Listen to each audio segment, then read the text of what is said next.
বাংলাদেশ জামাতে ইসলামী এবং ইসলামী ছাত্র শিবিরের উপর অত্যাচার করা হয়েছে।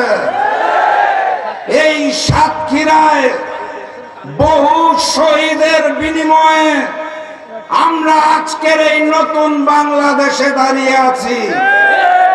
বহু শহীদের রক্তের বিনিময়ে আজকের এই সাতক্ষীরাবাসী ডাক্তার শফিকুর রহমানের নেতৃত্বে ঐক্যবদ্ধ হয়েছে। সংগ্রামী সাথী এবং বন্ধুগণ, আমার এই সাতক্ষীরায় আসন কয়টা? প্রতীকটা কি? দাঁড়িপাল্লা ব্যতীত 12 তারিখে সাতক্ষীরার কোন আসনে কোন জালিমকে সুযোগ দেওয়া হবে না ইনশাআল্লাহ। এই 4টা আসনেই দাঁড়িপাল্লার প্রার্থীদের জয়যুক্ত করে আগামী দিনের প্রধানমন্ত্রী ডাক্তার শফিকুর রহমানকে উপহার দিতে হবে। প্রস্তুত আছেন আপনারা? আগের রাত থেকে কেন্দ্র পাহারা দিতে হবে, পারবেন? ওই নতুন জালেম নিশ্চিত পরাজয় বুঝতে পেরে পুরাতন জালেমের মতো ভোট কেন্দ্র দখল করার পরিকল্পনা করেছে। আমরা শান্তিপ্রিয় ভাবে জাতীয় নির্বাচন চাই। আমরা মারামারি গোলমাল চাই না।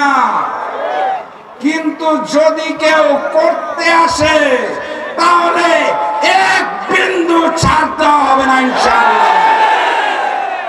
সংগ্রামী সাথী এবং বন্ধুগণ, ওই লন্ডন থেকে এক নতুন মুফতি এসেছে, জানেন বোধহয় আপনারা। সেই মুফতির দল নতুন জালেম পুরাতন জালেমের ভাষায় কথা বলা শুরু করেছে।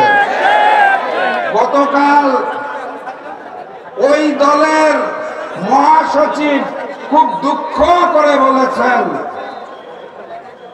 প্রধানমন্ত্রী শেখ হাসিনা ভারতে চলে গেছে, তার নাকি খুব কষ্ট হচ্ছে।